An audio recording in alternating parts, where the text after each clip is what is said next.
fois accélérateur et révélateur des signaux faibles, parfois faibles, pour nous peut-être forts, mais pour d'autres faibles, qui étaient déjà sous nos yeux et qui imposaient d'agir. On ne pouvait pas faire autrement.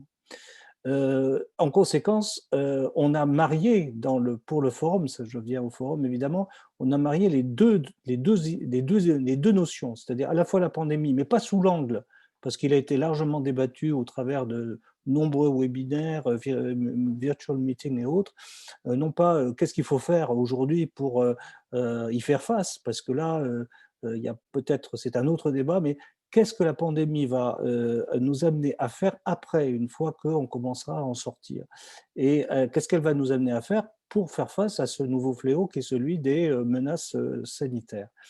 Donc là aussi, c'est quelque chose qu'on va regarder, mais qu'on va regarder dans une projection et non pas dans quelque chose qui est uniquement de se relever.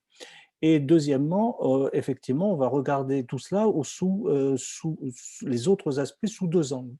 D'une part, l'impact que le tourisme peut avoir sur la planète, sur tous ces éléments, hein, à la fois sur les habitants, sur le climat, sur tout ce que l'on veut. C'est-à-dire ne pas nier qu'il y a des effets négatifs et que ces effets négatifs doivent nous amener à changer. Et puis, ça c'est l'objet, je dirais, d'une première demi-journée, et une deuxième demi-journée qui, elle, va avoir attrait à exactement le contraire. Qu'est-ce que le tourisme apporte en fait, hein, de bon, hein, et en particulier, on le sait, économie, paix, être emploi, partage des cultures. Il y a pas mal d'éléments que le tourisme apporte et qui sont de nature évidemment à être mis aussi en valeur. Et on doit balancer les deux, c'est-à-dire que à la fin, il faut dire, enfin, on peut donner un premier élément, pas de conclusion, mais en tout cas des pistes de travail. Ben, le tourisme reste indispensable. Il fait partie du cerveau reptilien de l'homme, hein, enfin au moins de l'Homo sapiens, qui s'est projeté dans toute la planète, qui a toujours voulu découvrir ce qu'il ne connaissait pas et qui continue de le faire en dehors de la Terre elle-même. Donc on est déjà dans un mouvement qui est presque consubstantiel à la nature humaine. On ne peut pas arrêter le tourisme, on ne peut pas arrêter de boire, pas de manger, je dirais pas de penser, pas de rêver, pas d'aimer. Eh bien, de la même façon, on ne peut pas arrêter de voyager. Mais voilà, par contre, on peut arrêter de voyager bêtement, on peut arrêter de voyager pour faire le contraire en fait de ce que l'on veut, c'est-à-dire mettre en exergue toutes les découvertes, tout le bonheur que l'on a à voyager, tous les éléments qu'il y a à partager dans ces voyages. Effectivement, là, il y a un changement radical, un changement de pied, un changement pratiquement de paradigme. Donc, on n'est pas face à une crise en réalité, on est face à une révolution et face à cette révolution, on doit avoir effectivement un certain nombre comment dirais-je, d'éléments de transformation, mais aussi de courage à avoir. Et dans ce courage, eh ben, il faut montrer du leadership, il faut peut-être montrer de nouvelles organisations. Je suis en train de vous dire un peu tout ce qui va être débattu, hein, au travers du forum. Nouvelle organisation, nouveau leadership, nouvelle façon de voyager, peut-être nouvelles contraintes pour voyager, il peut y en avoir, comment on les prend en compte, nouveaux modèles économiques, comment les financer, parce que le sujet est quand même immense à la fois. Aujourd'hui, on essaie de faire en sorte que le tourisme reste vivant, c'est pas la même chose que de le transformer, aura-t-on assez de moyens pour le transformer? Donc ces éléments sont aussi des éléments importants de le voir d'un point de vue économique, d'un point de vue financier, aussi bien que d'un point de vue climatique que d'un point de vue, je dirais, de développement économique, de développement de l'emploi, de développement aussi de la paix, des relations internationales, etc. Donc il y a effectivement, c'est une sorte d'élément qui va nous permettre de refaçonner ou de repenser, et cela dans le temps, parce que le forum, eh bien, il va avoir sa première expression entre le 10 et le 11 mai, mai. Il devait avoir lieu, vous le savez, le 5 et le 6 novembre. Nous l'avons reporté pour des raisons sanitaires et on le comprendra bien puisqu'il y avait des lockdowns à peu près dans tous les pays qui se sont déclenchés entre le moment où le forum aurait eu où nous avons annulé le forum et le moment où il aurait dû avoir lieu. Qu'on a eu effectivement raison collectivement, en bonne intelligence avec nos partenaires portugais, de le reporter.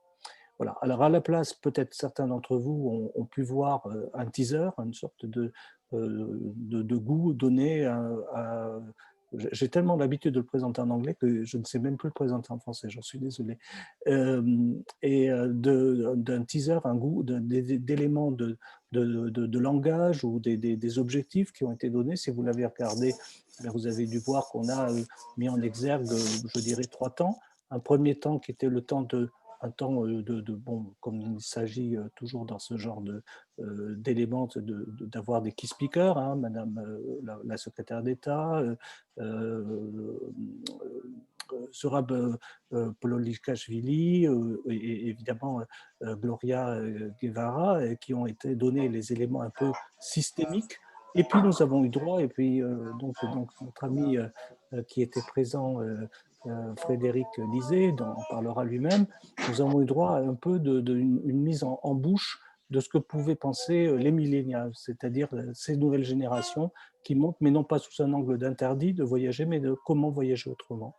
Et ce qui nous a permis de dégager un certain nombre d'idées au travers effectivement des points de vue à la fois des ministres et des leaders des grandes associations pour enfin donner les éléments du forum au travers des différents ateliers.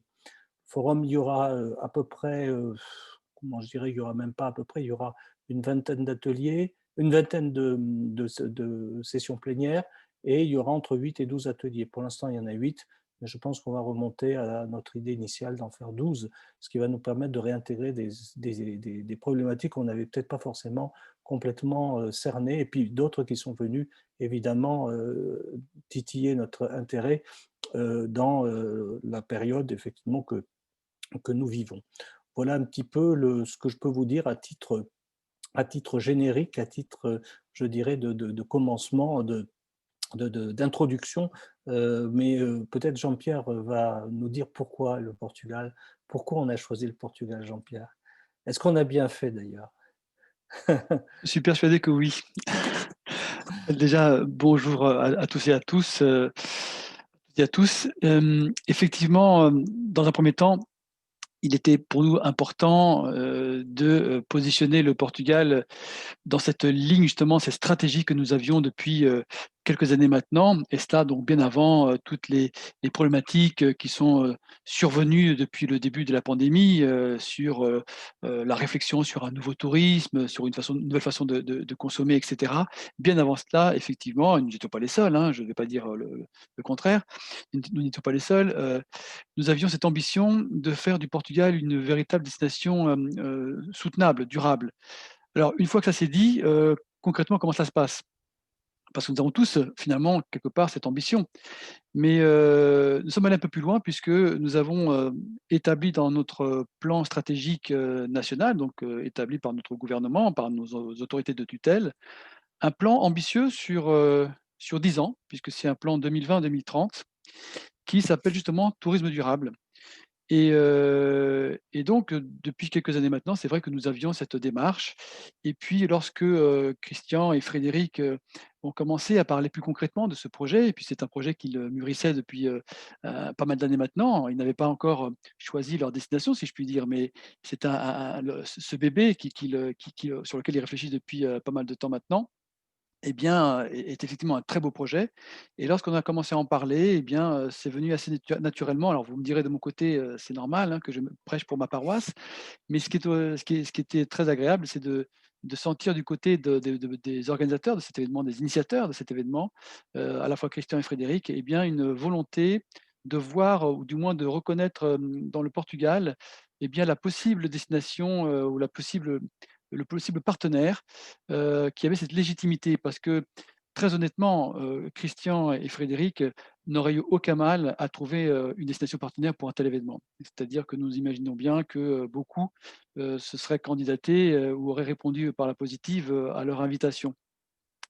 On a Mais eu le quelques reproches du côté français d'ailleurs, Oui, je le sais. effectivement, quelques reproches, et puis aussi, on ne dira pas les noms, mais quelques tentatives de nous couper l'herbe sous le pied aussi.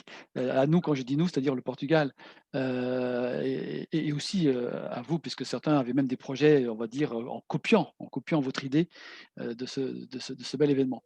Bref, fort heureusement, eh bien, Christian et Frédéric ont estimé que nous avions une certaine légitimité, parce que je pense que c'était important Vous me démentirez si je me trompe, Christian et Frédéric, que c'était important que ce beau projet eh bien, se concrétise quelque part où il y ait cette légitimité. Parce que c'est bien beau de parler de tourisme de demain, de belles pensées, de belles choses, et puis organiser l'événement dans un lieu ou dans un pays qui ne défend pas forcément ou qui n'est pas le meilleur exemple pour défendre ces thématiques et cette position, ce positionnement. Donc le Portugal est venu assez rapidement et donc nous avons été très heureux, nous, de pouvoir répondre à cette invitation. Ensuite est venu dans une 2e phase, lors des rencontres que nous avons eues sur place, à Lisbonne avec notre ancienne secrétaire d'État, parce qu'il y a aussi ça qu'il faut dire, c'est que, je ne sais pas si Frédéric, Christian comptaient en parler, mais c'est aussi une histoire de rencontre.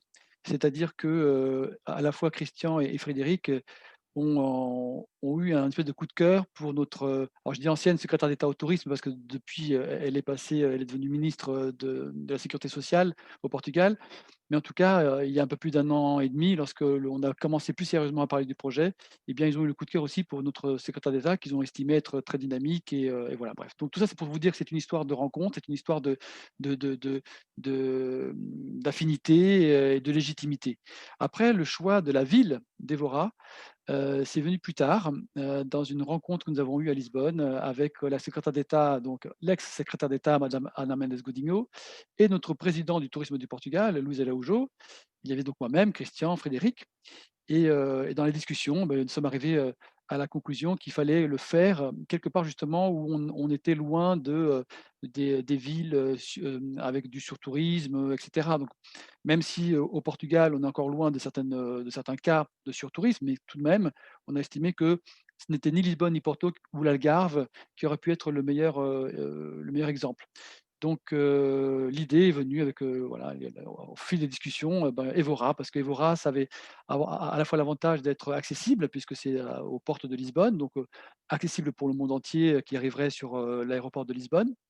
Et puis, ça correspondait à une destination, qui a déjà un charme, un certain charme, hein, il faut quand même, le dire, qui a des infrastructures et puis qui peut répondre à cette, idée du tourisme de demain, d'un tourisme, réfléchi, d'un tourisme, plus durable, voilà. Donc, en gros, c'est un petit peu tout ça qui nous a amenés, à aujourd'hui et à ce très beau partenariat pour de longues années, je l'espère, parce que l'idée, c'est que l'on veut que ce soit, récurrent, hein, enfin, que ce soit pas un one shot et que ce soit toujours au Portugal encore pendant pas mal d'années.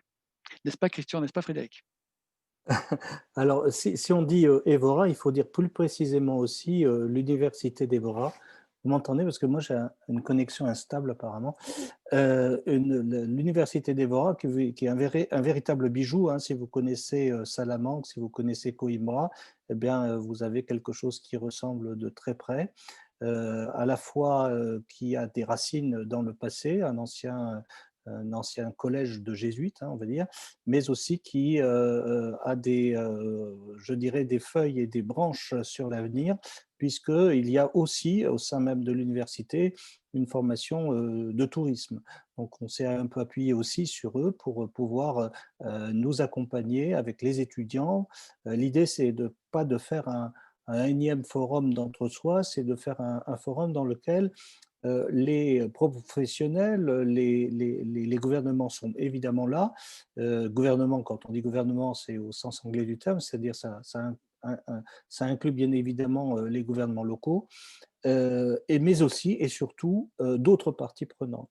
Et ces autres parties prenantes qu'on veut associer, et j'en viens à vous quelque part, on va associer les associations, on va associer les ONG, on veut associer je dirais des quidam, ou en tout cas des associations de citoyens. Il ne nous a pas échappé qu'il y avait eu des organisations de citoyens à Barcelone, à Amsterdam, à Venise et ailleurs, qui se sont organisés, qui ont même politiquement, qui ont permis à certains maires de prendre les villes, hein, à Barcelone, à Amsterdam, à Madrid. On a vu que ce thème du surtourisme, du tourisme en tout cas, a été un thème important, voire principal dans les choix politiques qui ont pu être faits.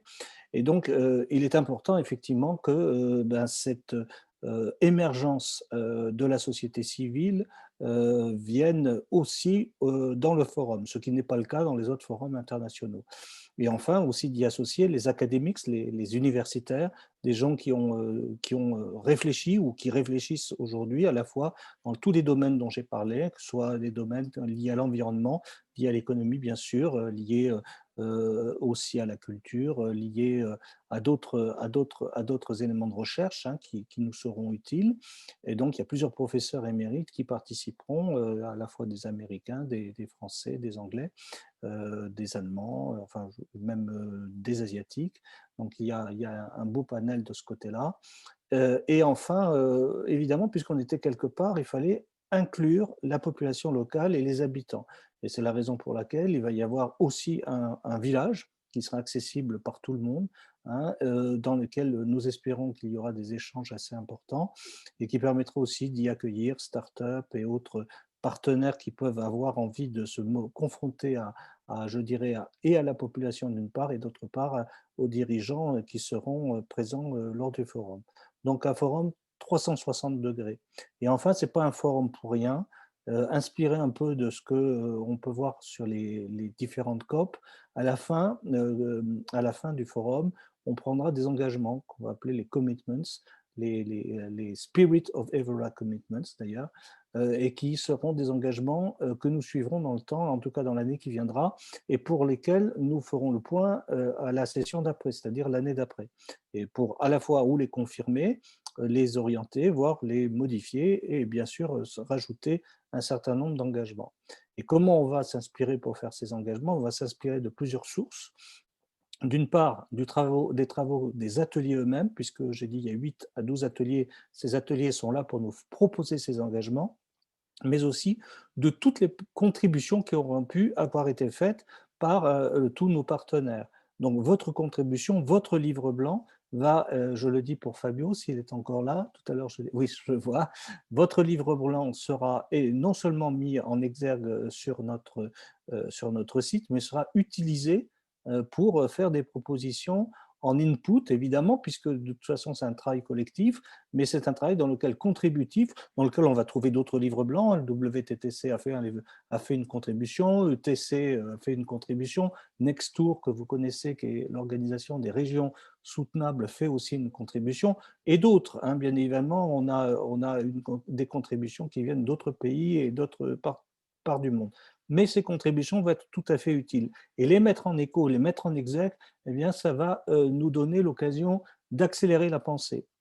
L'idée étant très simple, c'est que moi je suis assez âgé et assez vieux pour vous dire que être passé dans le public, dans le privé, dans le transport aérien, dans la technologie, avoir été dans la distribution, m'a amené vraiment à voir qu'à chaque fois tout le monde se parlait entre soi et que c'était assez rare d'avoir des plateformes comme la vôtre ou bien comme Evora où tout le monde se parle, hein, parce qu'en fait le tourisme est une chaîne fragile et dans laquelle chacun des chaînons peut évidemment mettre en l'air l'ensemble du travail et l'ensemble des efforts qui ont été faits par d'autres. Donc il est essentiel d'avancer en coordination et en intelligence. C'est ce qu'essaie de faire tout le monde, mais on s'aperçoit quand même qu'à chaque fois on prend un point de vue, eh bien c'est peut-être le point de celui qui prend un point de vue, la distribution, l'hébergement, le transport aérien ou d'autres, ou les destinations, chacun dit bah, c'est à l'autre de changer. Moi, je change un peu, et puis les autres, ils doivent changer beaucoup. Hein. Mais non, là, c'est que tout le monde doit changer beaucoup, et on a effectivement aussi cette obligation. Donc l'ambition est forte. Hein. Certains ont dit on faisait un Davos du tourisme. Bon, pourquoi pas? C'est peut-être quelque chose qui sortira évidemment de cette première session. Si elle est réussie, et je n'en doute pas hein, qu'elle le sera, bien nous aurons effectivement à la transformer, je dirais, à la renforcer et dans les années qui viennent, à garder toujours cet état d'esprit qui est celui d'être toujours en déséquilibre avant, c'est-à-dire essayer d'avancer et toujours ne jamais se satisfaire de ce que l'on aura réalisé. Voilà. Maintenant, je suis prêt ah oui, et Fred aussi avait. Alors, Fred Lisée, il est là, Fred? Il est reparti. Il est parti, il va se reconnecter. Je suis là, mais comme Fabio n'a pas eu l'occasion de démarrer, j'imagine que Fabio a des choses à raconter. Allons-y, Fabio, alors. c'est moi qui finalement… C'est finalement toi qui fais mon travail, Christian. Bonjour. J'en suis désolé, je te rends le bâton de maréchal. Voilà. Non, c'est moi qui suis désolé, mais malheureusement, j'ai eu une connexion un peu compliquée au départ. Je m'en excuse. Non, mais écoute, j'ai écouté tout dès le départ, pratiquement, et tout ça est très intéressant. Alors, justement, je voudrais te poser deux petites questions. Donc, les pourquoi Evora, on a compris, et merci aussi aux explications de Jean-Pierre tout à l'heure. Alors, est-ce que comment dirais-je, vous avez vocation à pérenniser ça on a compris aussi, mais est-ce qu'il y a vocation aussi, au bout d'un certain nombre, peut-être des fois, de passer sur d'autres endroits, sur d'autres localités, parce que finalement, on parle de quelque chose qui concerne tout le monde. Donc, est-ce que c'est une manifestation qui est destinée à devenir itinérante en quelque sorte, ou vous travaillez plutôt sur une pérennisation de Vora parce que il y a quand même une signification particulière pour qu'elle soit là? Alors, l'idée qu'on a, c'est la deuxième idée. Hein. C'est s'inspirer. J'ai dit, ce ne sera pas un Davos parce qu'on n'est pas à Davos, mais le principe qui a été élaboré à Davos est celui que l'on a en tête. C'est-à-dire de prendre un lieu, d'en faire une sorte de symbole, effectivement, symbole d'un objectif, on a dit, la transformation du tourisme. Et comme on le sait, une transformation, ça ne se fait pas en un coup, donc on en a pour des années et des années. Et puis de toute façon, il y aura de l'actualité. Nous sommes quand même dans une industrie qui subit assez facilement les aléas extérieurs, génériques ou spécifiques. Hein. Donc depuis qu'on est là, on en a vu quelques-uns quand même, et il y en aura d'autres. Donc forcément, ils viendront aussi impacter les travaux et les réflexions. Mais l'idée, c'est bien de rester dans le même endroit, d'élaborer une sorte de culture d'Evora, un peu comme il y a une culture de Davos, et Evora devenant pratiquement extraterritorial par rapport à toute autre destination, comme Davos est extraterritorial par rapport à la Suisse. Hein, c'est un peu ça l'idée. Et l'idée, c'est de l'avoir fait aussi, je ne l'ai pas dit tout à l'heure, mais c'est important. On s'est interdit en fait de le faire dans un pays comme la France, l'Espagne, les États-Unis ou la Chine ou d'autres, c'est-à-dire les grands pays touristiques. Pourquoi on s'est interdit, ou l'Italie, on s'est interdit parce que en fait, c'est comme si Davos avait été organisé, aurait été organisé plus exactement à Washington avec le FMI et le gouvernement américain. Je ne pense pas que tout le monde se serait vraiment reconnu dans une destination qui, au contraire, était dans un pays qui a vocation à avoir le leadership mondial en matière économique. Et là, c'est un peu pareil. C'est-à-dire que je ne fais pas offense au Portugal, hein, Jean-Pierre, hein, bien évidemment, mais le Portugal a une taille, il ne peut pas prétendre demain à devenir la première destination mondiale. Je lui souhaite évidemment la meilleure carrière possible, mais ça, il ne pourra pas de par la taille du pays. Et donc, il fallait qu'on soit dans un pays qui soit symbolique, qui ait une taille raisonnable pour ne faire de l'ombre à aucun autre, et qui nous permette, et soit assez central aussi. Donc, l'Europe nous paraissait très importante. Pourquoi avoir choisi l'Europe? Parce que, bon, d'abord, pour l'instant, l'Europe, elle a près de 50%, même plus de 50% de l'activité touristique du monde, hein, que ce soit en incoming ou en outgoing. Et je ne prends même pas en compte l'activité domestique de chacun des pays européens. Si on additionne tout ça, on va avoir pratiquement la moitié du marché mondial. Donc on reste quand même sur un territoire qui a le leadership mondial, même si évidemment il perd des parts de marché, et c'est tout à fait naturel et c'est tout à fait normal, parce qu'il y a les autres zones du monde, et en particulier évidemment l'Asie et la Chine en particulier, qui prend une place considérable. Donc non, on resterait très volontiers, si les Portugais veulent encore de nous, hein, après hein, on verra, s'ils veulent plus de nous, on verra. Mais pour l'instant, nous, on a envie d'y être, et je crois qu'ils ont envie de nous avoir, Jean-Pierre l'a dit, mais Louis nous l'a montré, Rita Marques aussi, nous avons que nous louer du travail que nous faisons ensemble, en plus avec une équipe qui est, je le dis, et je le dis d'autant plus que Louis n'est pas là, qui est strictement formidable. Je vous assure que moi qui ai travaillé chez Atout France, et pendant presque 12 ans, je peux vous dire que ça n'a strictement rien à voir. Enfin, la puissance de feu de ce que peut faire Tourisme du Portugal n'a strictement rien à voir et de très très loin avec ce que peut être Atout France, y compris quand nous étions avec Christian Mantéi aux manettes. Donc, ce n'est pas une critique sur le Atout France actuel, c'est la structure même qui n'est pas organisée de la même façon et qui n'a pas les mêmes missions. Tandis que là, on est vraiment avec un organisme qui a à la fois toutes les missions touristiques, mais qui en plus les exerce, non pas comme une administration, parfois un peu, mais bon, pas souvent. Il rigole, Jean-Pierre. Mais en général, très étonnante d'ailleurs de la part d'une administration, hein, avec beaucoup de souplesse. Et ça, c'est assez lié à ses dirigeants, et pour ne pas dire c'est complètement lié à ses dirigeants et aux missions qui lui sont confiées. Donc on y resterait, et je dirais vraiment, on y resterait avec plaisir.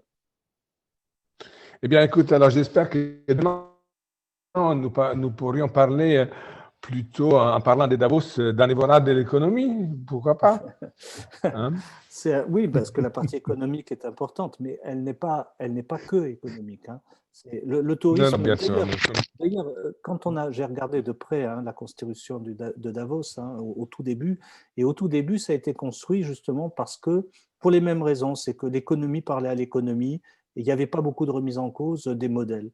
Et que, bon, on peut dire que maintenant, Davos est un peu mainstream, et c'est vrai, mais initialement, pas du tout. Il était là pour faire une irruption, notamment du social. Hein, à l'époque, on y est un petit peu l'intérêt d'apporter du social care au sein de l'économie. Et les dirigeants de Davos, ceux qui l'ont mis sur pied, ils ont eu cette même idée de transformer les dirigeants. Alors, ils y sont arrivés plus ou moins, hein, mais ils y sont quand même un peu arrivés, parce qu'on voit bien qu'aujourd'hui à Davos, tout le monde y a sa place et tout le monde parle. Et tout le monde parle avec intérêt. Je crois qu'il faut arriver à ça. Il faut arriver à ce qu'il y ait une plateforme absolument ouverte. Et c'est un peu la vocation d'Evora. Eh bien, écoute, en tout cas, c'est tous les mal que vous et je nous souhaite, parce que je me sens malgré tout très concerné et très enthousiaste de faire partie, une petite partie de cette manifestation. Donc, voilà, on travaillera tous dans cette direction, la main dans la main, en bonne intelligence, comme on a fait jusqu'à présent. Christian, je profite de ta disponibilité, de ta gentillesse aussi pour m'accompagner dans l'introduction de l'intervention de notre ami Frédéric. Donc, nous en avions parlé les deux ensemble au départ, si tu te souviens bien. Voilà, Frédéric qui est très porté sur le monde étudiant dans le milieu du tourisme. Donc, et justement, ce qui semble tout à fait pertinent par rapport à la démarche qui est la vôtre, c'est que les étudiants aussi du tourisme soient représentés, parce que le véritable tourisme de l'avenir vient d'eux. Ce sont eux, les générations qui vont développer les tourismes des années à venir et qui vont faire en sorte à ce que les préconisations qui seront faites à Evora puissent véritablement être appliquées et devenir des réalités. Mais est-ce que tu peux nous donner une vision un petit peu plus ample de ce qui sera le rôle de Frédéric dans vos intentions, et puis on laisse la parole à Frédéric pour qu'il nous explique son point de vue. Bien sûr. Donc, pourquoi c'est si important, je dirais, d'associer, je dirais, les étudiants et la dynamique qui va amener les étudiants du tourisme à être les acteurs réellement. Je parle surtout des jeunes, hein, je pense génération Z, hein, on est sur eux en ce moment, qui vont être les acteurs du tourisme de demain. Parce qu'ils sont à la fois membres de la génération, c'est-à-dire qu'ils ont toutes les caractéristiques qu'on peut connaître sur la génération montante, hein, et ses exigences, notamment en matière de sens, notamment en matière de préservation de la planète, notamment c'est des exigences fortes, hein, quand même, et des attentes importantes, et toutes les études concordent pour dire que le voyage de demain, pour eux, il ne va pas être exactement le voyage des gens qui avaient leur âge quand moi je l'avais, par exemple, hein. Nous, c'était une volonté effrénée de sortir, de voyager. On n'était pas effrayé par le surtourisme.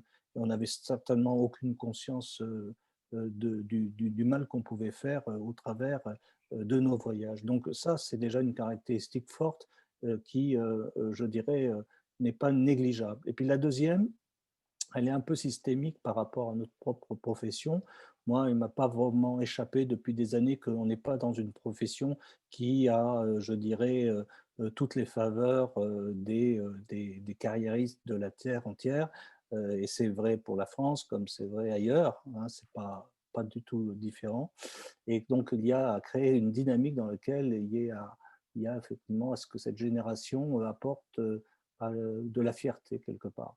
Et puis enfin, alors ça ne sera pas couvert par Frédéric ce point-là, mais nous sommes en train de monter une session, des sessions de plus, vous voyez, sur la proposition de Michel Taride, que certains connaissent évidemment, et qui est de Charles Petruccelli, que quelques-uns ont connu, il faut être assez ancien, qui a été patron de American Express Voyage pendant quelques années, et qui ont effectivement, avec American Express et d'autres, monté une association pour diffuser l'éducation, c'est-à-dire diffuser l'éducation, la volonté d'éducation, et notamment dans les pays en développement. Et en conséquence, cette éducation, elle doit amener aussi des générations non seulement à se développer, mais au travers aussi de l'activité touristique, pas une activité de cueillette, une activité de conquête, une activité réellement dans laquelle ils puissent à la fois en vivre et espérer développer eux-mêmes leur propre localité, leur territoire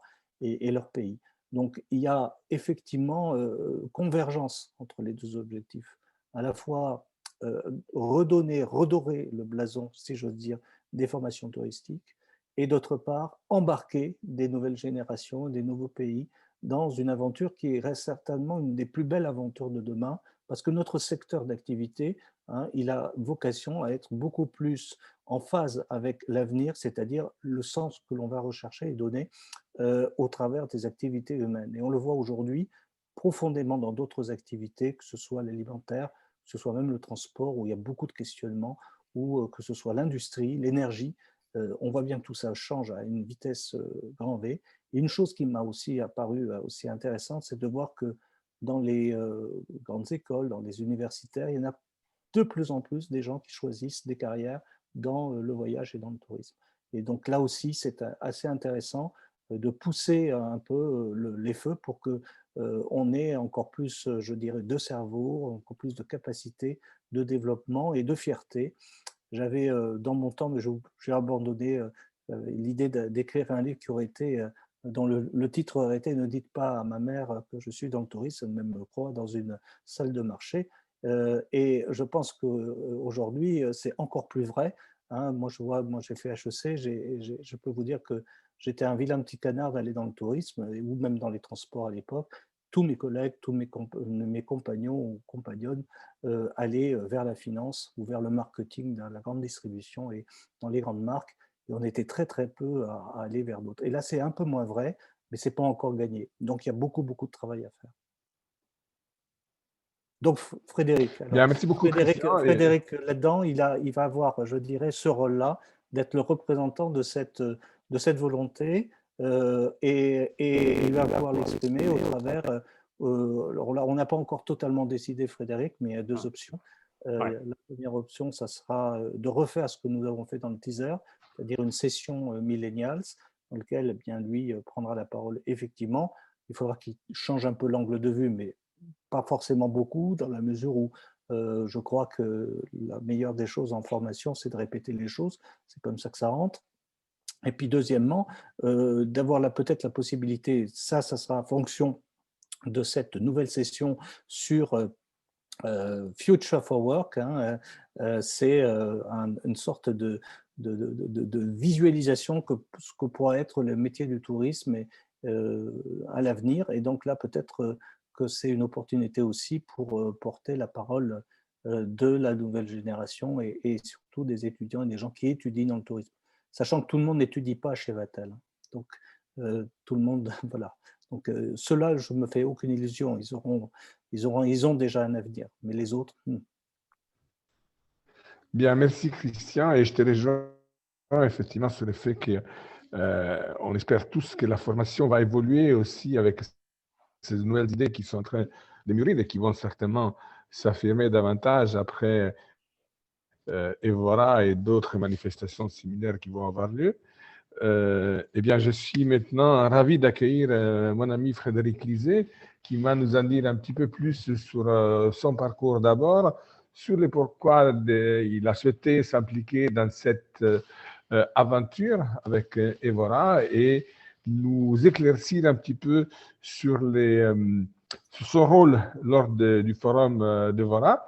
Et ensuite, si vous le voulez bien, et si quelqu'un a des questions, nous serons tous ravi de pouvoir y répondre. À toi, Frédéric.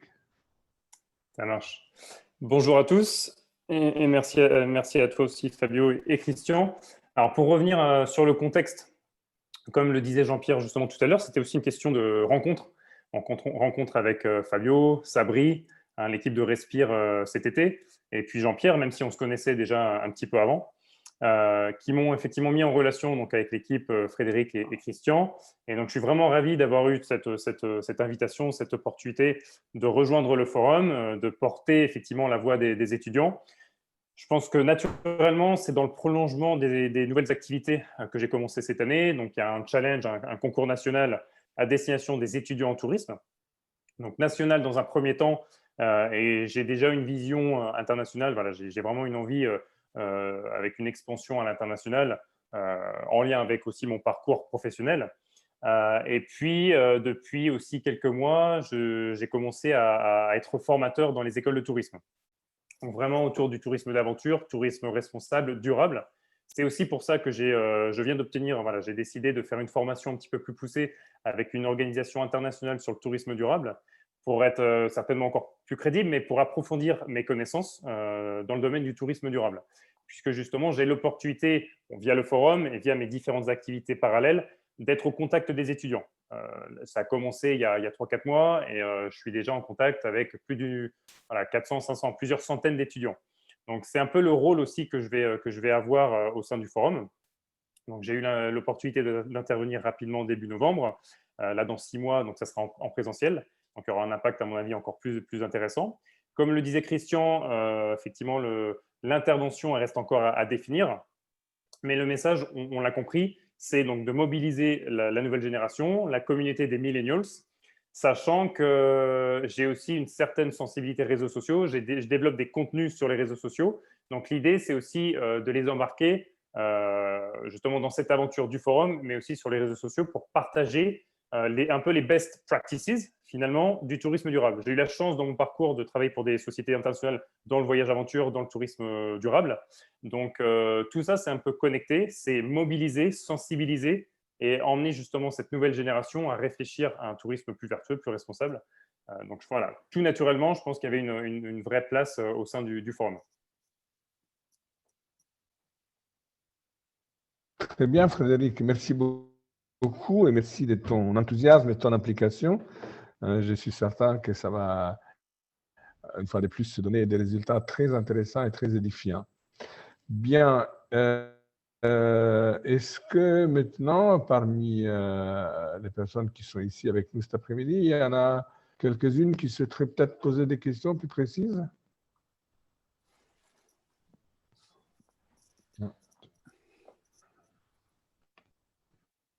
Quels sont vos ressentis déjà et vos sentiments vis-à-vis de cette manifestation? Est-ce que vous estimez que cette manifestation a lieu d'être, a une raison d'être? Est-ce que vous vous sentez concerné par les thématiques qui sont abordées lors du forum d'Evora?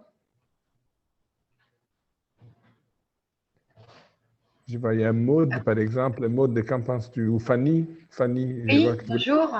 bonjour. Je représente des agences réceptives françaises, donc on vend du tourisme français à l'international.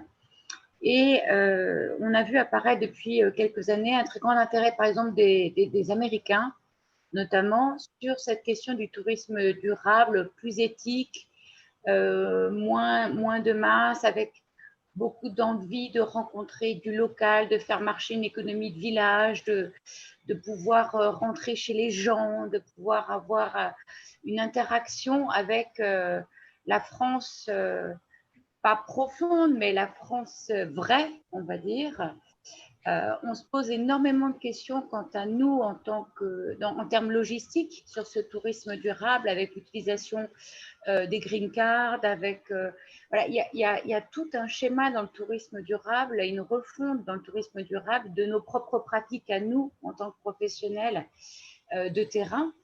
Cette mise en place, elle fait peur, mine de rien, parce qu'elle nécessite des investissements. L'investissement de soi, ce n'est pas vraiment le problème, c'est plutôt les investissements financiers qui vont nous être demandés pour pouvoir faire partie de ces chartes du tourisme durable qui ont déjà été mis en place. Il y a pas mal d'agences américaines aujourd'hui qui ont signé ces chartes, qui font partie de ces chartes, mais on ne comprend pas très très bien encore comment ça fonctionne. Donc, dans le forum tel que vous l'avez installé donc pour 10 ans sur le Portugal avec Evora, est-ce que ces questions logistiques vont être abordées pour que nous puissions nous adapter en tant que professionnels à ce changement de demain? Voilà. La réponse est évidemment oui, et 3 fois oui. Je vais le résumer un petit peu l'intention. L'intention, souvent on dit think global et act local. Hein. Eh bien, on va proposer d'inverser le terme et dire think local and act global. C'est-à-dire ce qui est bon pour le local est bon pour le général. Et c'est le contraire complet. Mais quand on y réfléchit, ça change le modèle de tout à tout. Ça change le modèle, puisqu'on avait un modèle qui était plus fait sur beaucoup de nombres avec des toutes petites marges. Et là, il va falloir avoir moins de monde, mais avec des plus grandes marges. Et notre économie, notre industrie n'est pas tellement faite pour ça. Donc, ce qui veut dire quoi? Alors, concernant la refonte de l'offre, hein, puisque là, on parle de l'offre, là, pour le coup. La refonte de l'offre, elle doit permettre à avoir une distribution la plus, je dirais, la plus globale possible d'opérateurs les plus locaux possibles. Donc, ça va dans votre sens. Moi, je suis président d'un office de tourisme dans les Pyrénées aussi. C'est pour ça que j'y suis en ce moment. Et ce soir, j'ai mon AG aussi. Donc, j'ai cette pensée en me disant, mais au fond, à nous de nous organiser sur nos territoires avec nos opérateurs pour pouvoir proposer des choses qui aujourd'hui seront faciles. Il y a des places de marché, il y a Airbnb, il y a plein de gens qui sont en capacité de distribuer. Donc, trouvons, et il faut que les distributeurs, alors si on parle des distributeurs, il faut qu'eux-mêmes changent. C'est-à-dire que pense que maintenant, je suis distributeur, ben non, je n'ai pas distribué qu'un produit standardisé que j'ai déjà qui a été préformaté par un tour opérateur générique qui me propose un hôtel club au Maroc ou en Tunisie à 90%. Et on le voit bien, les problèmes de Thomas Cook, certes, sont des problèmes liés à la gestion, mais pas que. Les problèmes de TUI sont des problèmes peut-être liés aussi à la situation actuelle, mais pas que.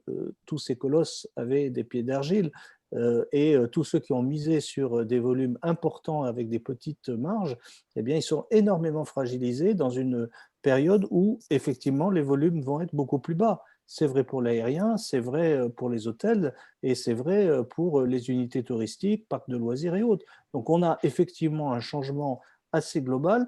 En plus, je ne sais pas si vous l'avez vu, on l'a publié sur l'écotouristique, mais il y a une étude qui a été faite récemment et qui montre, au moins au niveau français, que la volonté des plus jeunes était d'aller sur des espaces moins occupés, plus vers la campagne, plus vers des espaces à découvrir. Donc, à nous de nous organiser pour que ces produits puissent être vendus, parce qu'aujourd'hui, moi, force est de constater que ces produits-là, ils ne sont pas vendus et que la distribution s'en est pas. Oui, mais un peu. Là, je ne suis pas d'accord. Non, je suis d'accord. Non, je suis pas d'accord parce excusez-moi, je ne devrais pas dire des choses pareilles. Oui, mais quand même. Pas vendu au niveau où il devrait l'être. Voilà. Voilà. Alors ça, certainement. Ça, certainement. Voilà. Parce que la fonction même de l'agence réceptive, c'est d'être locale. D'accord. Et oui, et oui. Chaque agence réceptive a ses petits secrets, ses petites adresses, ses artisans locaux. Donc, nous, on le fait déjà beaucoup en FIT, certainement pas en groupe. Nos groupes maximum, ils font 20-25 personnes. Donc, on est déjà dans cette sphère-là. la vraie question de l'agence réceptive aujourd'hui qui n'est pas reconnue en France. Ça, c'est un autre problème. Ça, je vous l'accorde. Hein. Voilà, donc, mais elle a une vraie fonction, moi je pense, dans le tourisme durable, puisqu'elle acte déjà sur un certain nombre de critères qui sont demandés dans le tourisme durable, avec cette proximité locale, avec cette envie de faire connaître un patrimoine, un héritage, une culture de façon moins dense et plus qualitative. Néanmoins, si on est très connu à l'étranger, on ne l'est pas du tout du public français, d'accord? Donc, ben oui. Toute la question, elle est là. Toute la question est là. Bah oui, dans ce contexte, nous, ce qu'on se pose comme question, c'est comment est-ce qu'on peut améliorer ce que l'on fait déjà pour rester en fait en phase avec les différentes chartes, parce qu'il en existe quand même plusieurs dans le tourisme durable. Comment est-ce qu'on fait pour ne pas être étiqueté dans la mauvaise charte, être considéré et intégré en fait dans le tourisme de demain. Et voilà, oui, comment est-ce qu'on peut l'améliorer? Comment est-ce qu'on peut faire prendre aussi conscience du travail que l'on fait auprès d'acteurs qui ne nous voient pas ou qui n'ont pas l'habitude d'utiliser nos prestations de services? Je pense que ça doit faire partie de ce tourisme, de ce changement touristique. En tout cas, nous, on est prêts, mais on n'a pas de ligne, d'accord? On a peut-être besoin de redessiner une ligne, peut-être via le forum, peut-être, voilà. Moi, je suis pleine de questions et d'enthousiasme, mais… Alors, vas-y Fabio, tu voulais dire quelque chose? Fabio, il était figé. C'est moi qui a plein de questions qui surgissent. Et c'est tant mieux, ça veut dire qu'on s'est remis en cause et qu'on essaie d'avancer. Christian, je viens de dire Fanny, justement, et ce que tu viens de lui répondre tout à l'heure, parce que j'ai envie de te dire, oui, tout ce que tu as dit est très juste et très beau, et tu me trouves d'accord, bien évidemment, à 100%. Tout ça, ce sont les mêmes questions qu'on se pose chez Respire au quotidien et qu'on essaie de faire avancer. Mais pour qu'il y ait un vrai changement des modèles, pour que véritablement les tourismes durables, on ne parle à la limite même plus de tourisme durable, mais qu'on parle de tourisme tout court, que ça devienne la norme, que ça devienne la règle. Tu ne trouves, enfin, moi, honnêtement, j'ai un peu peur. J'ai un peu peur que certains mastodontes du tourisme, que je ne vais pas citer, mais tu vois très bien de qui je vais parler, qui auront un peu de mal à se mettre à ce modèle-là, parce que tant bien que mal, leur modèle actuel, il fonctionne d'une manière ou d'une autre, bien ou mal qu'il fonctionne, mais ça leur donne des revenus qu'ils savent garantir, alors que là, on les amène en terrain inconnu, et du coup, ben, il faut qu'ils se remettent un peu en cause, et je ne suis pas certain que la plupart d'entre eux aient cette envie de se remettre en cause, même si j'en conviens avec toi, là, ce n'est pas une question d'envie, c'est une question d'une nécessité. Hein, c'est vraiment un besoin réel que nous avons tous d'échanger des modèles, d'un changement vraiment systémique. Mais est-ce que tu ne penses pas justement que ça puisse être un frein à ces déploiements de ces nouveaux tourismes qui est appelé de toutes parts, d'une part, et d'autre part, les tourismes dont on parle et dont Fanny parlait également, c'est un tourisme plus local. Alors, je parle pour l'instant principalement de la France, mais en Italie, et je peux en parler dans d'autres pays également, c'est un petit peu la même chose, c'est-à-dire que les tourismes locaux, malgré tout, très souvent, quand on parle des marchés internes, fait l'impasse sur les professionnels. C'est-à-dire, moi, je vais louer une maison, ben, à la limite, je vais directement sur une plateforme ou au propriétaire ou la petite agence immobilière locale, mais les professionnels du tourisme est esquivé, est bypassé. Donc, de quelle manière on peut, à ton avis, remettre tout ça dans un cercle vertueux pour que tout le monde retrouve un peu sa place, pour qu'on reconstruise, on reconstitue un nouveau écosystème touristique qui soit vertueux, qui puisse faire travailler tout le monde et que tout le monde y trouve satisfaction. Et en premier lieu, bien évidemment, les clients, parce que le nerf de la guerre, ça reste lui, malgré tout. Alors, ça ferait presque tout l'objet du forum, hein, cette question, parce qu'elle est systémique. Les grandes entreprises, et pour avoir travaillé dans des grandes entreprises, je peux vous le dire, n'ont aucune capacité à se transformer volontairement, aucune. C'est consubstantiel à la grande entreprise. Elle reste comme elle est.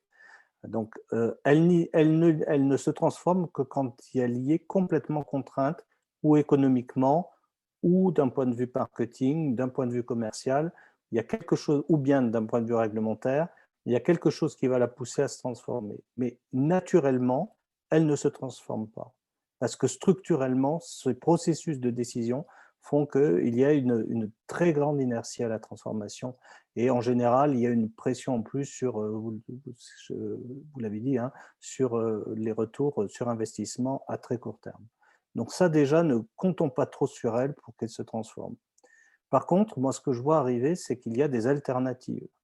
Hein, j'ai à dessein parlé de place de marché tout à l'heure.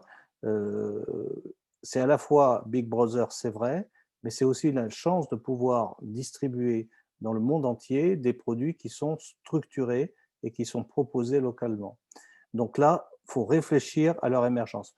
Jusqu'à présent, les places de marché n'avaient pas une grande, je dirais, un grand effet sur le tourisme, mais bon, ça va venir et ça va venir très vite. Deuxièmement, moi je pense que ce n'est pas un problème de label à mon avis, si vous me permettez. Il faut les prendre en compte parce que le label c'est aussi du marketing. Donc il ne faut pas se tromper effectivement de label mais en fonction des cibles de marché. Et donc peut-être faut-il avoir vis-à-vis des labels un œil non pas critique mais un œil un peu marketing. Je veux toucher tel marché, je dois être proche de tel label. Et c'est plutôt comme ça qu'il faut le voir.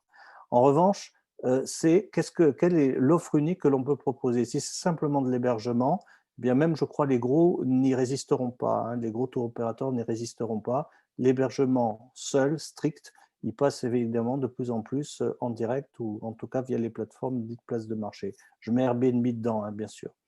Et Booking et d'autres, et puis même Amazon demain, Alibaba en Chine, j'en pense, c'est des meilleurs.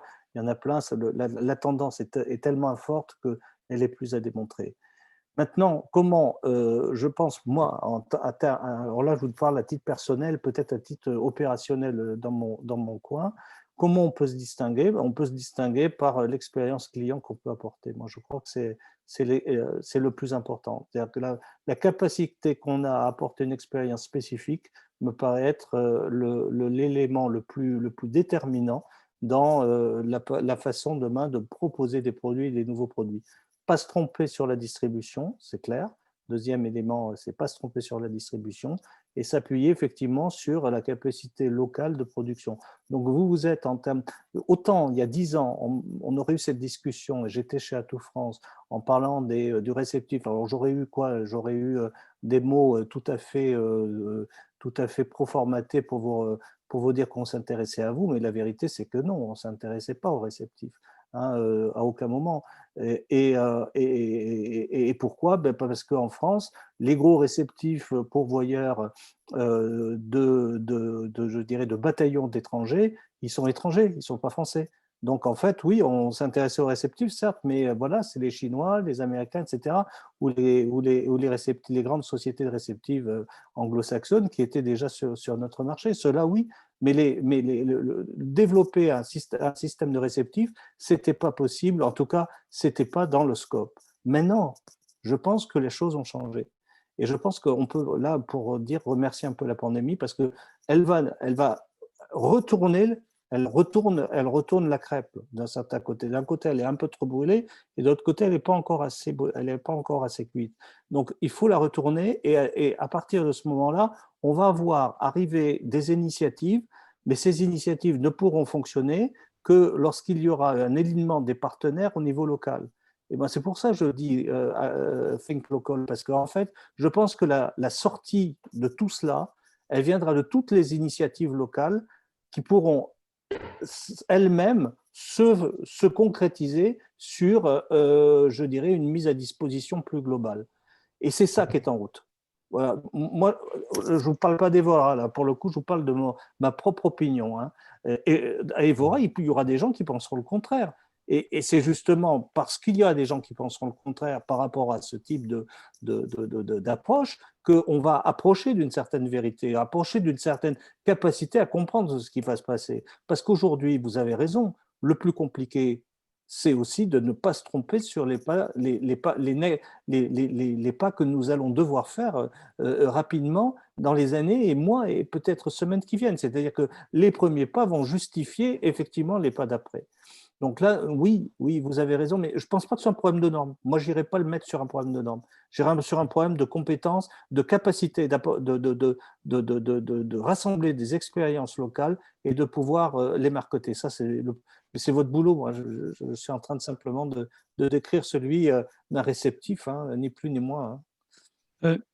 Si je peux ajouter 2-3 petits commentaires. Justement, Jean-Pierre, je voulais t'inviter à parler parce que je voulais avoir les points de vue d'un office de tourisme. Donc, tu m'as dévancé. En fait, justement, 2-3 commentaires par rapport à ce qui vient d'être dit, c'est intéressant. Et ce que disait aussi notamment Fanny, cette préoccupation de se faire entendre, et que ce soit au Forum Évora en l'occurrence plus concrètement, mais pas seulement. Et je reviendrai après sur la question de l'Union européenne.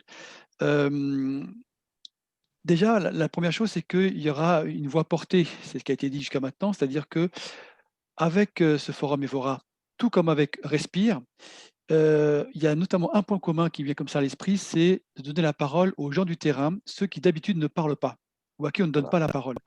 Si vous regardez bien, toutes les réunions du secteur, on entend toujours les mêmes. Alors, ce sont des gens que j'apprécie, que j'aime bien, les René Marchicli, les Jean-Pierre Masse et compagnie. Donc, aujourd'hui, avec Respire, déjà, on donne la parole à plus de 4000 personnes sur le terrain. Et demain, encore plus, puisqu'il y a une ambition de Respire. Alors Fabio, Sabri pourront en parler mieux que moi, mais je vais me permettre d'en parler un petit peu parce qu'ils ont eu la gentillesse de me confier cette responsabilité qui est d'élargir le réseau international de Respire.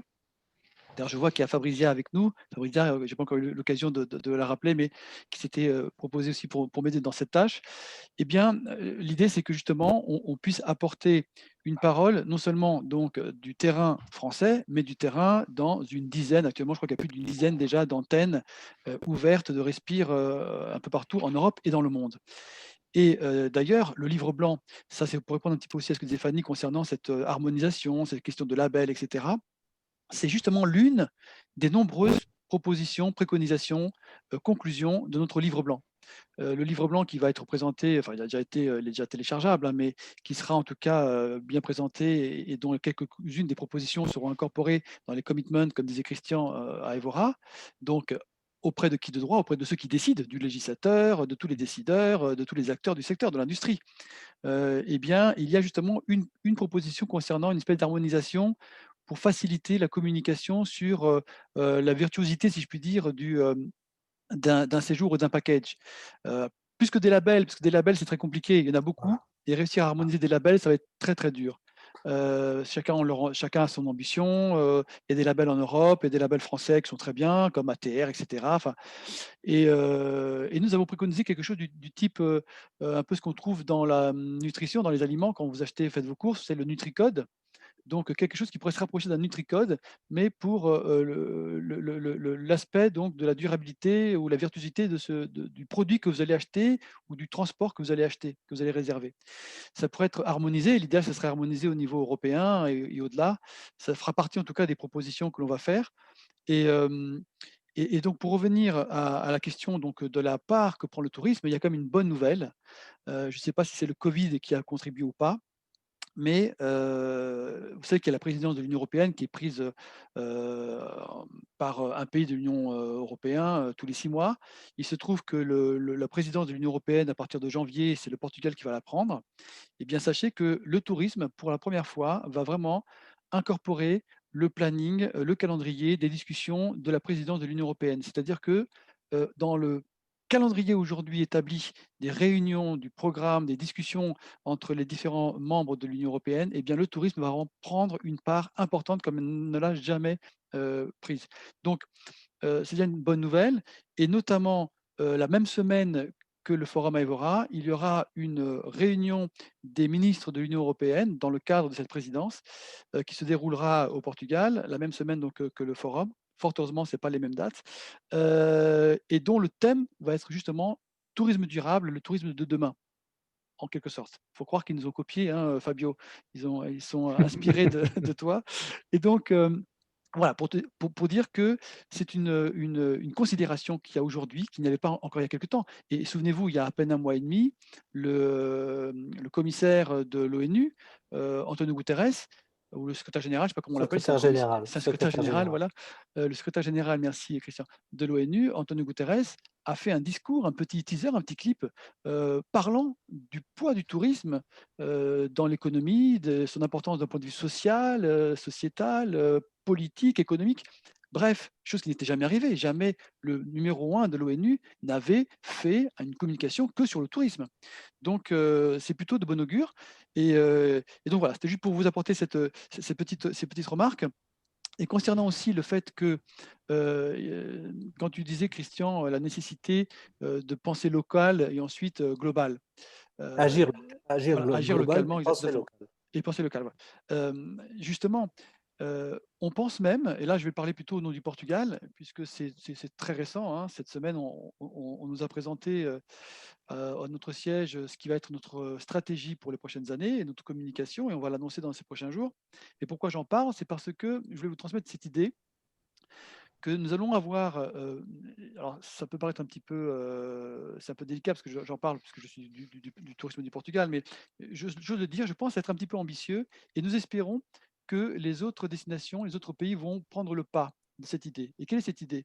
C'est de se dire que lorsque nous communiquons, évidemment, nous voulons promouvoir nos destinations respectives, évidemment.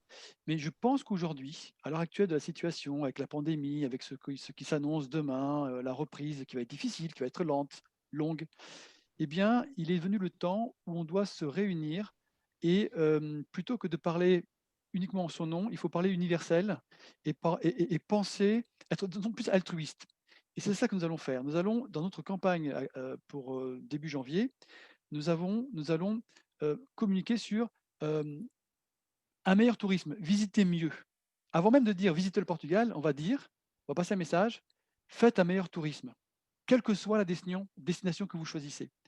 C'est quand même assez altruiste, parce que pour une destination, investir dans une communication pour dire voyager mieux, même si ce n'est pas au Portugal, mais je pense que c'est ça qu'il faut qu'on fasse. Il faut qu'on se réunisse et que l'on passe des messages, au-delà des messages évidemment de nos promotions, parce que chacun veut vendre sa destination, c'est normal.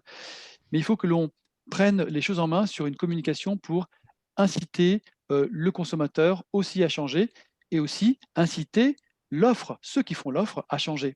Dans notre programme 2020-2030 du tourisme responsable, il y a une part très importante donnée à la formation. Alors on parlait justement donc des étudiants avec Frédéric. La formation, c'est une chose des étudiants, mais je dirais même plus la formation des professionnels, des gérants d'hôtels, des gérants de DMC, des patrons d'entreprises d'animation touristique. Et nous avons lancé un vaste programme qui s'appelle Upgrade, qui est là pour justement inciter les professionnels qui ont déjà leur activité en cours à s'upgrader, à changer leur façon de travailler et à adapter leur offre pour une offre plus durable, etc. Donc, ça passe par tous ces biais, tous ces leviers, et c'est un travail global, général.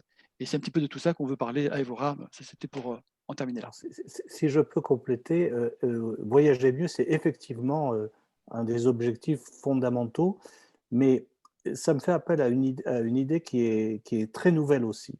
C'est de dire, jusqu'à présent, on considérait à très juste titre que l'économie touristique était une économie de l'offre et non pas une économie de la demande. Parce que la demande était en croissance exponentielle. Je parle de la demande mondiale, hein, pas uniquement en France, mais quand on met toutes les demandes, je dirais…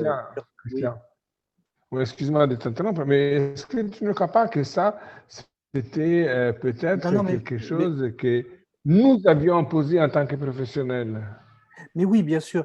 Et là, mais pourquoi? Parce que en fait, le voyageur était passif. Le voyageur était très réactif à une donnée de la demande qui était le prix. Hein, c'est-à-dire qu'on a fait un marketing du prix exacerbé, que ce soit dans les transports, que ce soit dans les tours opérateurs, vendait des prix. Et là, je pense que se réintègre la demande de façon beaucoup plus violente que tous les opérateurs pouvaient imaginer au départ. Et en conséquence, on s'aperçoit que le simple fait qu'elle se réintègre à l'intérieur du système est en train de le changer. Par les jeunes générations, c'est sûr, mais aussi par les autres composantes de la société. Et au fond, le Covid, il a un petit peu accéléré les choses. C'était déjà un peu sous les yeux, on ne l'avait pas vu, et la demande revient en masse dans notre spectre. Et c'est la chance justement que nous avons. À mon avis, s'il y a quelque chose, donc voyager mieux, ben c'est presque une demande qui nous est faite, et à nous opérateurs de proposer des offres qui donnent la capacité de voyager mieux.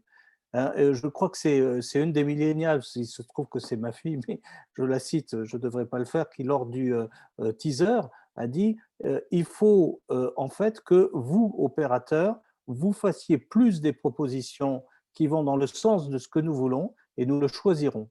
Et je pense que c'est quelque chose qui est aussi, je te donne totalement raison, hein, Fabio, je ne sais plus s'il est là, je te donne totalement raison, en tout cas je donne totalement raison à Fabio, on va le lui dire, en disant que c'était les opérateurs qui drivaient la demande, avec un processus d'achat qui était uniquement drivé par une seule idée, c'est d'avoir les prix les plus bas possibles. Donc beaucoup de volume et des marges petites et des prix les plus bas possibles pour avoir ce plus beau volume. Eh bien aujourd'hui, je pense que c'est fini. Et vous allez voir, les prix vont augmenter. Les prix vont augmenter. On a la chance aujourd'hui, enfin quand je dis aujourd'hui, c'est depuis quelques temps maintenant. Alors moi, je ne suis pas tour opérateur, hein, ceux qui sont du métier en parleront mieux que moi. Mais nous étions, il y a quelques années en arrière, limités par le fait que nous dépendions, c'était ce que tu disais, hein, l'histoire du marketing de l'offre ou de la demande, nous dépendions de l'offre. Cette offre, elle était industrialisée. C'était un schéma qui était, pour être rentable, c'était un gros tour opérateur avec ses brochures. Il devait affréter un vol, il devait avoir ses allotements d'hôtel, etc. Et c'était lui qui faisait l'industrie, c'était lui qui mettait les brochures sur les étagères des agents de voyage, qui eux n'étaient que des distributeurs. Aujourd'hui, cette frontière n'existe plus. Le distributeur est devenu producteur, n'importe quelle agence, grâce aux outils aujourd'hui informatiques qui existent, eh bien n'importe quelle agence peut devenir un assembleur de voyage. D'ailleurs, assembleur de voyage qui est devenu comment dirais-je, enfin chez EDV, aujourd'hui c'est devenu une catégorie à part entière, assembleur de voyage. On a les tours opérateurs, on a les distributeurs, et on a les assembleurs de voyage. Donc je pense que ça, c'est un plus, puisque aujourd'hui, on ne dépend plus de ces grosses industries, de ces grosses machines TUI, Thomas Cook, etc. Alors, Thomas Cook encore moins maintenant, malheureusement, mais on ne dépend plus de ces grosses machines, puisque n'importe qui aujourd'hui qui a une agence, qui a la licence, peut monter un produit à la carte et donner quelque chose de beaucoup plus personnalisé au client qui est en face. C'est toujours évidemment le débat sur la valeur ajoutée de l'agence. Et aujourd'hui, si une agence veut survivre, ne doit pas être juste distributrice, mais doit vraiment apporter une valeur ajoutée. Donc, évidemment. Et ça, je pense, c'est une chance aujourd'hui, parce qu'on ne dépend plus, je le répète, de ces tours opérateurs. Moi, je me souviens très bien, par exemple, au Portugal, il y a quelques années, nous avions vraiment un problème. Et je me souviendrai toujours d'une situation que j'ai vécue dans un salon en province, je ne sais plus où maintenant, où une famille nous demandait, ils étaient peut-être 4, 5, ils nous demandaient qu'est-ce qu'on peut faire au Portugal voilà, pour une famille qui veut aller au soleil. Et à l'époque, ça c'était il y a au moins 15 ans, eh bien, il n'y avait pas beaucoup d'offres sur le Portugal. C'est-à-dire qu'on prenait les brochures des Donatello, de quelques spécialistes de la destination, sauf que Donatello, c'était du 4-5 étoiles haut de gamme, plutôt culturel, pas trop uniquement resort, plage.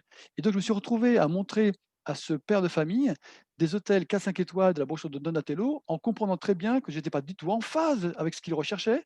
Il m'a gentiment remercié, il est reparti. J'ai dit, bon, lui, on l'a perdu. Il va réserver en Espagne par un tour opérateur qui a un resort, etc. Mais nous, à l'époque, on n'avait pas ça. Et on l'avait pas. Et comme il n'y avait pas aujourd'hui la force d'Internet aujourd'hui, de tous les OTA, etc., je n'avais rien à proposer d'autre aux personnes. Parce que je dépendais de ce qui existait, packagé, industrialisé, en brochure, prêt à être vendu. Donc voilà, c'était pour dire que la chance que nous avons aujourd'hui, c'est les agences de terrain qui pourront évidemment faire des choses différentes et aller dans le sens de ce qu'on disait. Donc Fabio a redisparu.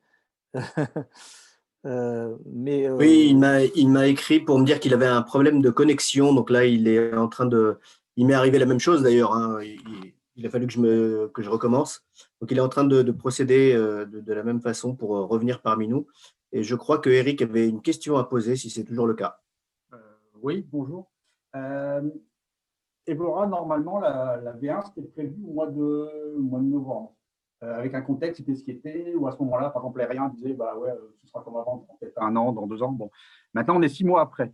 Et on voit des choses, par exemple, sur l'aérien, où il y en a qui disent, bah, ça reviendra peut-être jamais comme avant, ou peut-être en 2029. Bon. Donc, le contexte a quand même changé. Donc, en fonction de ça, au niveau du programme d'Evora, des thématiques, est-ce qu'il va y avoir pour la V2 au mois de mai des évolutions, des thèmes qui vont être laissés de côté, ou d'autres qui vont ressortir, ou la manière de les traiter qui vont être différente? Alors, on est en train de repeigner totalement le programme, donc je peux dire qu'on n'a pas totalement décidé, mais à 95%, quand on regarde le programme, on était peut-être en avance sur notre temps. C'est-à-dire qu'en fait, on avait présupposé ce qui allait arriver. Moi, on n'a jamais bâti Evora au moment où le programme lui-même en fonction d'une reprise rapide du tourisme comme avant. J'y crois. Moi-même, j'y croyais pas. Ça aurait été extrêmement compliqué pour moi de dire le transport aérien, long courrier, moyen courrier, les courts séjours, des city breaks notamment dans toute l'Europe, parce que tout ça va repartir comme avant. Moi, je ne parierai pas. Donc, je ne parierai pas. Je ne dis pas que une partie des gens ne vont pas continuer à le faire ou recommencer à le faire. Bien sûr que oui. Mais est-ce que le volume va être le même? Moi, je ne le parierai pas. Donc, on était déjà parti de ce présupposé. Deuxième présupposé, et on n'en a pas parlé, j'en ai pas parlé, c'est qu'il y a quelque chose qui s'est invité dans le mix des voyages, qui est celui de l'effondrement pour l'instant et certainement d'un amoindrissement après la reprise du voyage d'affaires. Alors, on n'est pas dans le voyage d'affaires ici, mais il a une conséquence fondamentale. Moi, qui viens de l'aérien, je peux vous dire laquelle. Mais c'est vrai pour l'hôtellerie. C'est que le voyage d'affaires, c'est la haute contribution. Donc, ça permet d'avoir un yield élevé. Lorsque vous avez des lignes qui sont des lignes aériennes en particulier, ou des hôtels qui sont des hôtels uniquement loisirs, ce qui vous sauve pour un hôtel, c'est des longs séjours. Mais du très court séjour de loisirs, c'est pas rentable. De la même façon, si toute la cabine d'un avion n'est remplie que de basse contribution qui voyagent pour du loisir, tourisme en particulier, eh bien, c'est pas rentable non plus. Voilà. Donc, qu'est-ce qui va se passer? Eh bien, les yields vont changer. Ça va pousser, et ça est en train de le faire, vous entendez Air France qui change ses avions, on va passer aux A350, là où on avait des A380, et on passe à l'Airbus 220, là où il y avait des Airbus 320. Et ce n'est pas pour rien qu'ils font ça, ils font pour ajuster des volumes, d'une part, à des coûts unitaires au siège qui seront compatibles avec ces volumes. Et ils commencent à anticiper. Les compagnies américaines commencent à dire, bon, ben, ce n'est pas le voyage d'affaires qui va nous sauver, ça va être le voyage de loisirs. Mais tout ça veut dire que vous voyez bien que tous les modèles économiques de ces gros opérateurs sont en train de changer énormément. Et ça va avoir une conséquence sur les prix de revient, évidemment, du voyage de loisirs. Donc ça, j'en ai pas parlé, mais ça, on va en parler. Et vous allez voir, en plus, toutes ces sociétés vont être poussées à se transformer en fonction de critères qui sont des critères énergétiques, des critères de durabilité, etc., voire certains critères d'avancée sociale, hein, parce qu'il y a une crise économique aussi, il ne faut jamais l'oublier, donc il va y avoir aussi ça à gérer. Donc vous voyez très bien que nous, on avait présupposé que ça serait ça. Donc on n'a pas beaucoup de choses à changer dans la mesure où le point de sortie, qui se dessine, a l'air de représenter un petit peu ce qu'on avait dans la tête à l'époque. Mais franchement, s'il y a des choses d'ici le mois de mai, et on en a vu par exemple, je prends un exemple, on n'avait pas traité l'aérien. On avait présupposé que l'évolution de l'aérien était pas importante dans la réflexion. Eh bien, parce que j'ai dit là, il est tellement important qu'il faut en faire une session. Voilà, c'est dire. Et il y en aura d'autres. De la même façon, l'opportunité nous a été donnée de pousser un peu plus sur l'éducation. Eh bien, on va pousser un peu plus sur l'éducation aussi. Voilà. Donc, il y a effectivement des points à revisiter, mais ce sera plutôt des points de vue à l'intérieur même des thématiques qu'on avait déjà définies. D'accord. Merci. Bien, écoutez, je crois qu'au vu de l'importance et de la vastité du sujet, que nous pourrions en débattre encore pendant 3 à 4 heures sans aucun problème, et en ayant toujours la possibilité de dire quelque chose d'intéressant et d'important. Malheureusement, le temps nous est compté. Nous sommes déjà à 1h30 des débats. Nous avons, je pense, fait un tour d'horizon assez large et assez satisfaisant de la situation. Merci encore à nos intervenants, Christian Delorme, bien évidemment en premier, Jean-Pierre Pignero, Frédéric Lisée, et merci également à Sabri qui m'a secondé dans cette animation un petit peu compliquée aujourd'hui au vu de ma connexion qui n'était pas des meilleures. Et merci aussi à tous ceux qui ont souhaité assister en direct et iront ensuite revoir ce débat fort intéressant sur notre chaîne YouTube. Je vous rappelle donc la chaîne YouTube Respire le tourisme de demain. D'ici quelques heures, l'enregistrement de ce Zoom il sera présenté. Je vous souhaite à toutes et à tous une bonne fin de journée et des excellentes fêtes et je vous dis à très bientôt. Merci beaucoup. C'est à vous. Bon, on l'a perdu à nouveau, alors merci tout le monde. Voilà, l'ouverture et la clôture. Donc, finissez bien et puis au plaisir de vous retrouver les uns et les autres. Au revoir. Parfait, ça va. Au revoir.